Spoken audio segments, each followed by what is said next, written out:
할렐루야. 금년에는 추석이 그리고 또 연휴가 좀 길었습니다.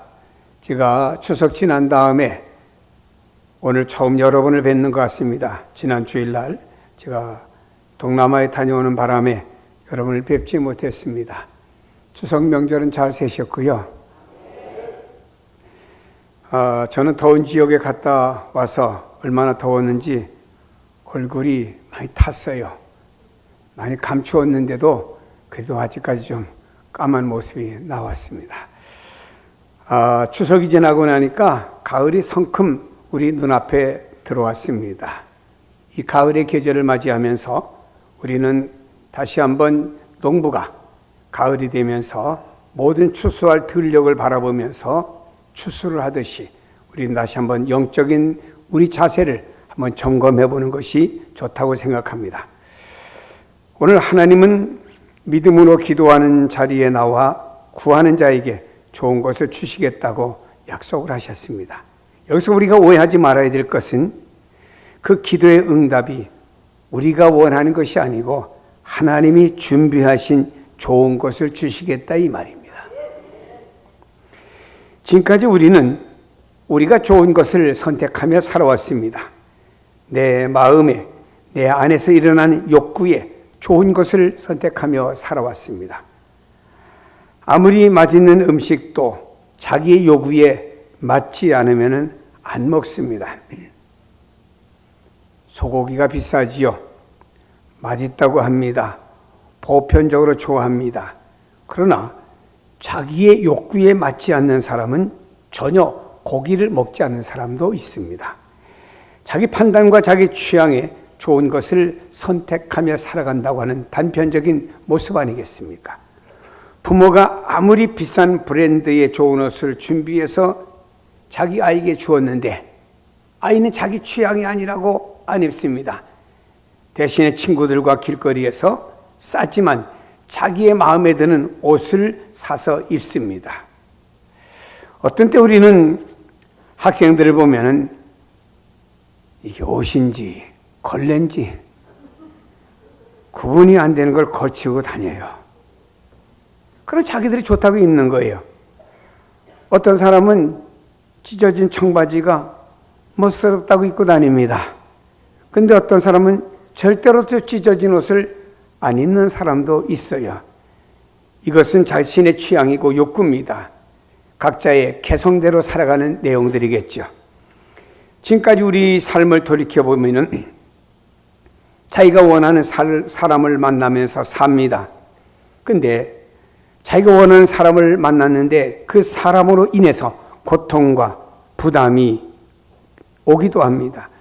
자기가 원하는 길을 선택했는데 그 길이 자기에게 절망과 위기를 가져다 주기도 합니다. 자기를 행복하게 줄 것이라고 여기고 사람을 만났는데 나중에 보니 이 사람이 오히려 나를 불행하게 만드는 요소의 사람이 되기도 합니다. 도리어 자기에게 짐이 되고 괴로움을 가져다 주는 사람도 있습니다. 나를 유익하게 해줄 것이라고 선택한 상황들이 자기에게 손해를 가져다 주고 자기를 절망으로 몰아가는 상황이 되어버립니다. 이런 일들이 인생에서 얼마나 많이 발생하는지를 모릅니다. 이것이 인간의 한계요, 인간이 지닌 어리석음이라고 하는 것입니다. 자기 중심으로 선택하면 그것이 자기를 행복하게 해주고 유익하고 자기 인생을 빛나게 해줄 것이라고 생각했지만 그것이 결론적으로 오늘 우리의 삶에서 그렇지 않다고 하는 것을 확인시켜주는 내용들이 많습니다. 요즘 아이들이 보세요. 아이들을 보면은요, 건강이 안 좋은 아이들이 많아요. 비만해서 안 좋고 뭐해서 안 좋고. 여러분 우리 교회를 중심해서 주변을 보세요. 거기서 1분만 나가봐도 얼마나 주변에 공원이 많습니까? 경관도 아름답고 공기도 좋고 걸을 수 있도록 길들을 너무나 잘 만들어 놨습니다. 마음만 먹고 선택만 하면은 건강함과 함께 맑은 공기를 마시고 자연의 아름다움을 즐길 수 있는 것들이 우리 주변에 너무나 많습니다. 아니 어디 그 지역마다 다 있어요. 제주도도 가도 올레길을 돌면서 얼마나 사람들이 좋은 도를 돌면서 건강에 도움을 얻을 수가 있겠습니까? 근데 아이들은요 그런 길 안 가요. 조그만 구석에 앉아가지고 휴대폰을 들여다보거나 계속 휴대폰과 게임에 심취되어 있습니다. 아무 유익이 없죠. 그저 무엇인가 본다고 하는 본능적인 욕구만 만족시킬 뿐입니다. 그때 그것이 아주 좋아 보입니다. 근데 시간이 지나면 그 아이는 자기 가져다 주는 것이 무엇인가요? 건강이 약해지죠. 시력도 나빠지죠. 해야 될 일을 미룸으로 인해서 또 오늘 와지는 공부에 대한 부담감도 커지죠. 이것은 경제적으로 낭비도 되지요. 근데 그것에 빠져나오지 못하는 아이들이 있음을 우리는 볼 수가 있습니다. 이 파괴적인 선택은 누가 강요한 것이 아닙니다. 북한처럼 강제 사회가 그렇게 하도록 만든 것이 아닙니다. 이것은 자기의 선택이라고 하는 것이죠. 사람들은 자기 생각에 최선의 방법으로 최상의 것을 선택하지만 나중에 결과를 보면 그것이 인간의 한계의 무능함이라는 사실을 알게 됩니다. 무엇인가 그 속에는 허점이 있고 어리석을 수밖에 없습니다. 그래서 인간은 자기의 선택으로 자기 인생을 살면서 그렇게 괴로워하고 고통하고 한숨 짓는 인생들을 살아가고 있습니다. 하지만 스스로 벗어날 수가 없습니다. 더 이상의 새로운 것을 선택할 능력이 안 되기 때문이라고 하는 것입니다. 여기서 우리는 깊이 생각해 보아야 됩니다. 내가 이 길을 가고 내가 이렇게 하면 내가 성공할 줄 알았는데 오히려 그것이 나에게 더 힘듦과 어려움과 심지어는 내가 어떻게 살아가야 되냐, 미래도 불투명한 속에 헤매는 사람들이 있다라고 하는 것입니다. 여기서 우리가 깊이 한번 생각해 봐야 됩니다. 이대로 계속 가도 좋은 것인가? 이대로 우리가 원하는 대로 계속 선택하며 가도 우리가 원하는 미래가 올 수가 있을까? 아니라면 무엇을 바꾸고 무엇에 대한 변화를 주어야 될까? 근데 딱히 더 이상 새로운 길을 선택할 방법도 없고 새로운 상황으로 나갈 능력도 선택할 길도 없는 상황이 되어버리고 말았으니 어떡합니까? 그렇다면 어떻게 할 수 없는 우리의 운명이 되어버렸죠. 그렇죠. 딱히 새로운 무엇인가 시도할 것이 없다고 하면 이것이 운명이라고 사람들은 생각하고 받아들이겠죠. 하지만 여러분, 이것을 잊지 마셔야 됩니다. 이것은 운명도 아니고 이것은 길이 없는 것도 아닙니다. 왜냐하면 사람에게는 길이 없지만 하나님에게는 길이 있기 때문입니다. 이스라엘 백성들이 애굽을 나왔잖아요. 광야길을 가잖아요. 사방에 사막과 바위산입니다. 앞에는 홍해바다가 있습니다. 길이 없어요. 이들은 이것으로 모두 끝났다고 생각을 했습니다. 사람은 길이 없어요. 사람은 더 이상 방법이 없습니다. 근데 하나님께서는 홍해바다를 열어가지고 길을 낼 줄이야 누가 알았겠습니까? 그렇습니다. 그러므로 사람은 길이 없지만 하나님에게는 길이 있는 줄로 믿습니다. 이사야 55장 6절에 보면 이런 말씀이 있습니다. 함께 우리가 이 말씀을 읽어보겠습니다. 시작. 너희는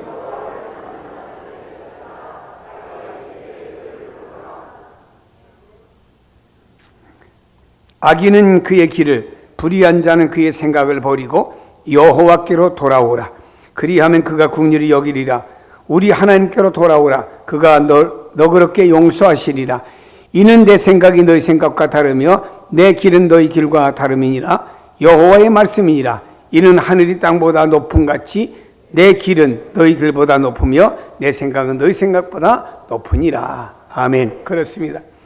성경은 말씀하고 있습니다. 하나님을 만날 만한 때 찾으라고 그랬습니다. 하나님이 가까이 계실 때 그를 부르라고 말했습니다. 악한 사람은 그 길을 버리고, 그리고 불의한 사람은 그 나쁜 생각을 버리고 여호와께로 돌아오라고 했습니다. 그럼 하나님 너희를 긍휼히 여겨주고 하나님께 돌아오기만 하면 너희의 모든 주홍보다 더 붉고 목장보다 더 검은 죄도 용서해 주시리라고 약속했습니다. 이것이 왜 그러냐? 우리 인간의 생각을 땐 계산이 안 되지만 성경은 말씀합니다. 내 생각이 너희 인간의 생각과 다르며 내 길이 너희 인간의 길과 다르다.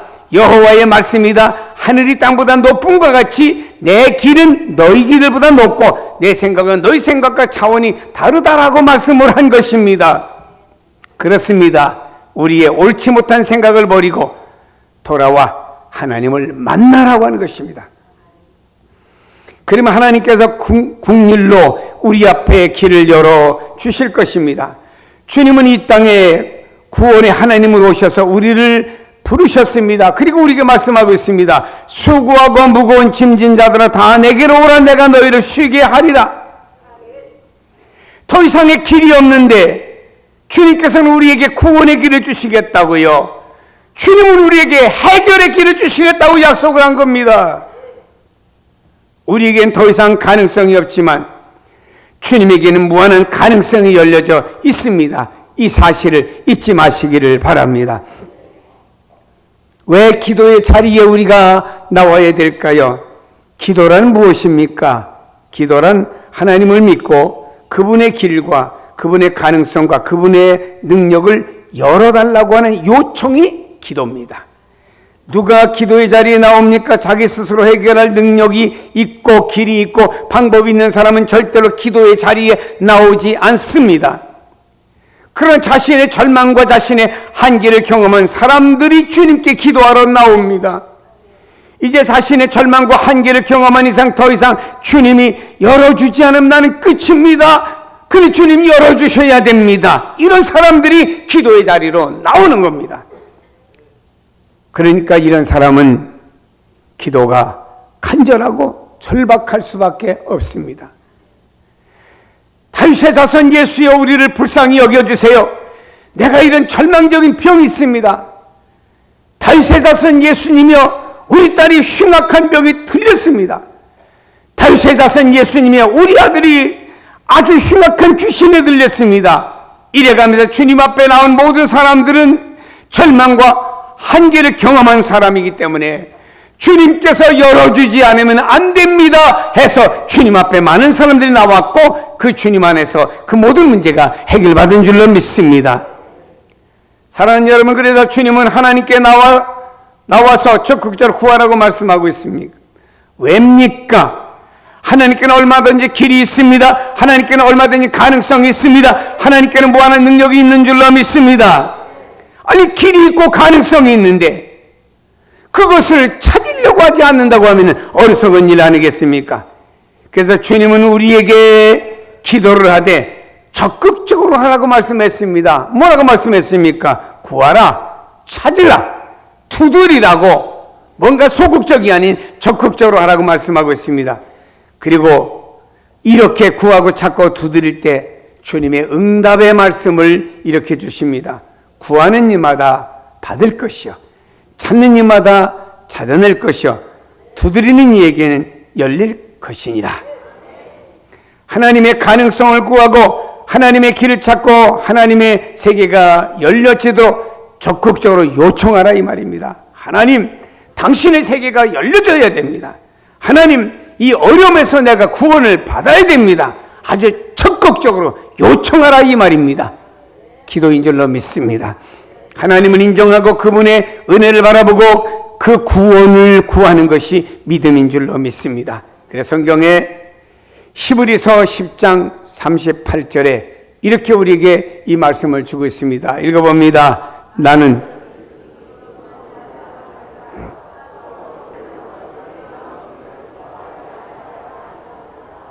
아멘. 그렇습니다. 여러분, 하나님께서 우리에게 이런 좋은 길을 열어주셨는데 우리가 하나님 앞에 부르짖지 않는다고 하면 우리들의 어리석음인 줄로 압니다. 한번 찬양합니다. 기도할 수 있는데 우리는 왜 걱정합니까? 기도하면서 우리는 왜 염려를 해야 됩니까? 다 같이 한번 찬양해 봅니다.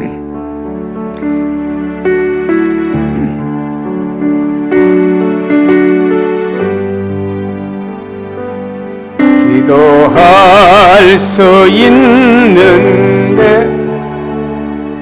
왜 걱정?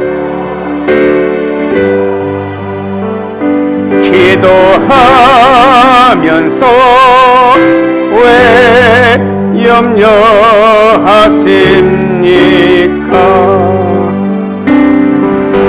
주님 앞에 무릎 꿇고 간구해 보세요. 마음을 온전하게 뜻을 다하여 기도할 수 있는데 왜 걱정하십니까? 기도하면서 왜 염려하십니까?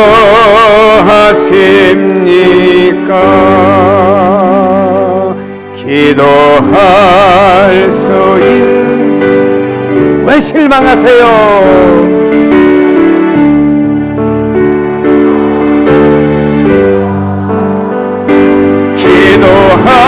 기도하면서 왜 방황하십니까?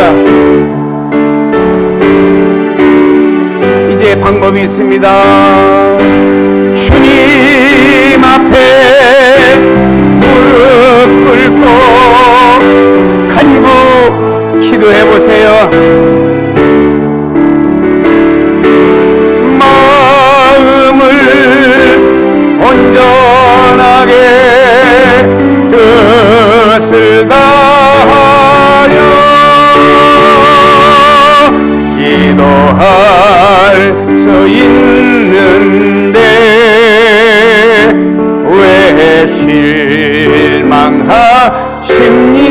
응답 주는데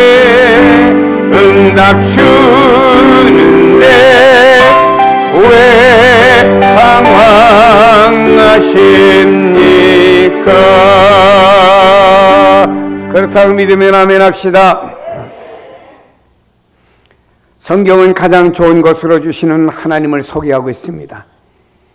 이렇게 하나님의 약속대로 하나님께 나와 구할 때 하나님이 응답 주시며 가장 좋은 것으로 주신다고 말씀합니다. 그것이 창조와 인생을 시작하시고 그 아들을 내어주시며 구원하시는 하나님의 마음이신 줄로 믿습니다. 예수님은 그것을 우리에게 이렇게 표현해 주고 있습니다. 너희 중에 누가 아들이 떡을 달라 하면 돌을 주며 생선을 달라는데 뱀을 줄 사람이 있겠느냐? 너희가 악할지라도 좋은 것으로 자식에게 줄 줄 알거든 하물며 하늘에 계신 너희 아버지께서 구하는 자에게 좋은 것으로 주지 않겠느냐? 세상의 아버지가 아무리 못됐어도 자식이 달라고 하면은요 좋은 것 줘요. 아버지 떡 주세요 하는데 돌 줄 뿐만 어디 있겠습니까? 아버지 생선 주세요 하는데 뱀을 줄 뿐만 어디 있겠습니까? 부모는요 자식이 달라는 것보다 좋은 거 주는 게 부모입니다. 아들이 직장이 멉니다. 아버지가 경제 이렇게 괜찮아요. 아버지 헌 자동차 썩음썩음한 거 하나 사주세요. 직장길도 멀고 차도 많이 갈아타다 보니까 너무 직장이 늦습니다. 아버지는 아들의 얘기를 들었습니다. 중고차 타고 가다가 고장나면은 중간에 차가 서버리면 어떡하냐. 그래서 아버지는 그 아들에게 좋은 새 차를 사주었습니다. 아들은 생각을, 아버지 난 중고차 싼 거 사달라는데 왜 아버지는 좋은 새 차를 사주셨습니까? 이게 아버지의 마음이야. 세상의 부모의 마음이 이것이 아닙니까? 근데 성경 말씀합니다. 하물며 하늘에 계신 너희 아버지께서 구하는 자에게 좋은 것으로 주지 아니하시겠느냐? 여러분, 구원의 삶이 무엇인가요? 구원의 삶이라고는 하나님을 알고 그분의 은혜를 구하며 하나님께서 베푸신 은혜로 세워지는 인생이 구원의 삶입니다. 그리고 이 구원의 삶은요 영생까지 이어지는 줄로 믿습니다. 이것은 하나님의 축복으로, 하나님의 축복은 이 세상에서 끝나는 것이 아닙니다. 영혼까지 이어지는 놀라운 은총이 우리에게 임하는 줄로 믿기를 바랍니다. 이것이 영생이에요. 영생이란 말을 영어로 두 가지 단어로 말하대요.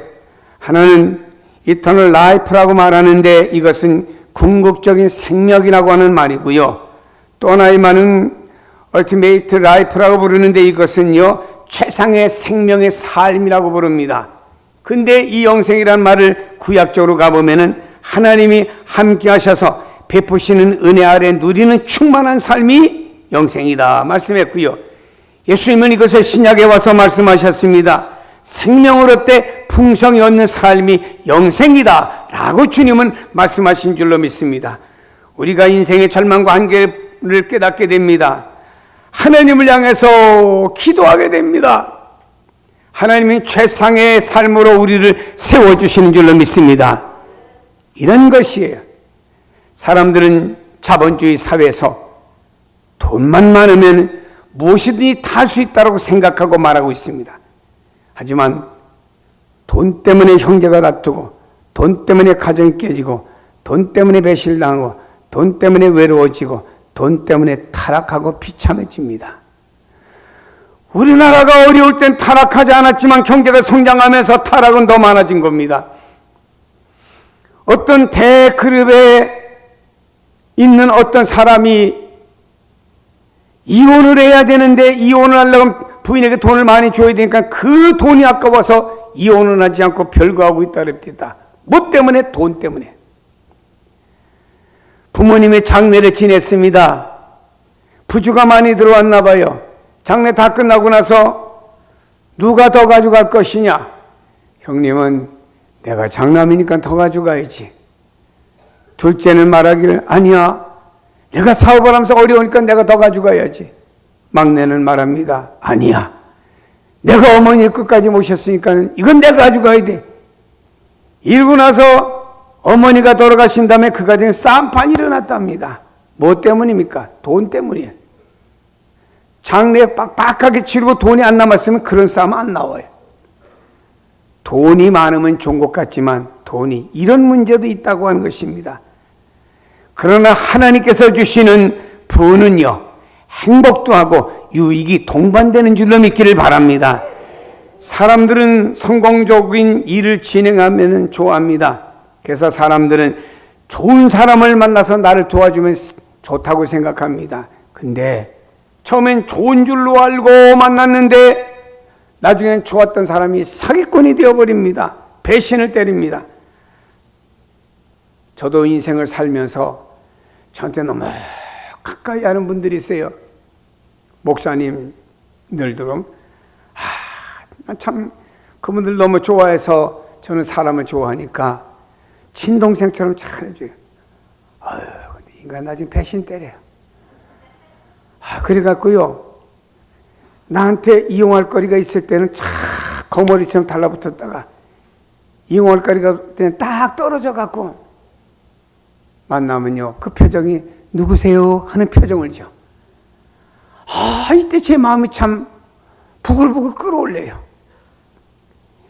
세상에 보면 사람이 좋은 사람을 만나서 나를 도와줄 것 같지만 이런 경우도 있더라 이 말입니다. 하지만 하나님께서 우리에게 사람을 붙여주시는 것은 다릅니다. 그 사람과의 관계로 인해서 더 풍요롭고 안정된 삶을 살 수 있도록 우리에게 유익을 주시는 거예요. 바울이라고 하는 사람에게 하나님께서 사람을 붙여주었습니다. 루디아, 브리실라와 아굴라프를 붙여주었습니다. 바울이 잘 나갈 때도 항상 이 사람들은 곁에 있었습니다. 그리고 바울이 어렵고 힘들고 특별히 로마의 감옥에 갇혀서 순교를 앞두고 있을 때에도 그들은 바울을 떠나지 않고 모든 걸 다 동원해서 바울을 도와주었습니다. 하나님이 붙여주는 사람은 이런 사람들이에요. 그래서 바울은 이 사람들을 향해서 이렇게 말했습니다. 로마서 16장 3절로 4절에 이 사람들 붙여진 이 사람들이 이렇다라고 바울은 이렇게 고백을 했습니다. 너희는 그리스도 예수 안에서 나의 동역자인 브리스가와 아굴라에게 문하노라. 그는 내 목숨을 위하여 자기들의 목숨까지도 내놓았나니 나뿐만 아니라 이방인의 모든 교회도 그들에게 감사하느니라. 바울은 말했습니다. 여기 있는 브리스가와 아굴라는 나의 동역자였다. 그들에게 좀 문안 좀 해주어라. 내 목숨을 위하여 자기들의 목숨까지도 내놓아 주었던 인간 관계다 라고 말했습니다. 사람이 달면은 삼키고 쓰면 뱉는 것이 아닙니다. 이런 사람들은요, 주님의 이래같이 동역자로서 자기들의 목숨까지도 내놓았던 이런 사람이라고 말씀하고 있습니다. 이것이 바로 하나님이 주시는 복이고, 하나님 주시는 복은 점점 더 유익하고 점점 더 돈독해지고 점점 번창하고 점점 더 행복해집니다. 이것이 바로 하나님 주시는 좋은 것들인 줄로 믿습니다. 이와 같은 하나님의 좋은 것들로 가득 채워주는 여러분의 복된 삶이 되기를 주의 이름으로 축복합니다. 로마서 8장 28절에 보니 성경이 이렇게 말씀합니다. 다 같이 봅니다. 하나님을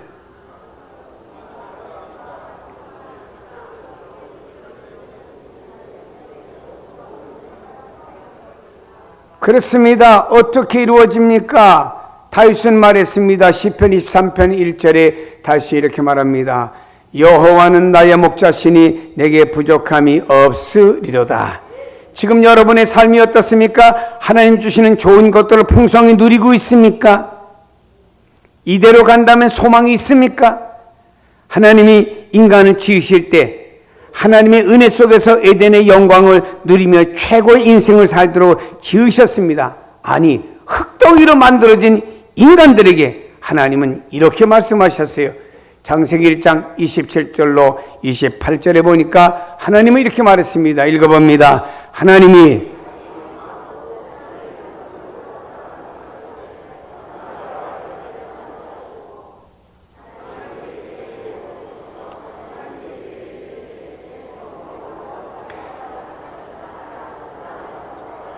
바다의 물고기와 하늘의 새와 땅에 움직이는 모든 생물을 다스리라 하시니라. 하나님의 은총이 임하니까 그 안에 생육하게 되었습니다. 번성하게 되었습니다. 충만함을 이루게 됩니다. 마침내 모든 것을 다스린 최고의 영광을 흙덩이였던 사람들이 얻게 되었습니다. 이랬던 인간이 아담이 하나님의 품을 떠나게 된 것입니다. 이것은 인간이 하나님 품을 떠난 거예요. 하나님 품을 떠나서 온갖 죄와 잘못된 것에 빠지게 되었고 우상을 섬기게 되었고 하나님 품을 떠난 저들은 불행과 어려움 속에서 살아가는 삶을 살게 되었습니다. 이런 인생들을 향하여 하나님이 다시 당신의 품으로 우리를 초대해 주는 겁니다. 하나님께 나오라 이 말이에요. 그리고 그 하나님께 기도하라고 하는 것입니다. 그러면 좋은 것으로 복된 것으로 가장 좋은 것으로 채워주시겠다고 약속하신 겁니다. 하나님의 초대에 여러분이 응답하시기를 축복합니다. 어느 부유한 집이 있습니다. 손님을 초대했습니다. 초대받은 사람이 가보니까 진수성찬을 차려놓고 대접했습니다.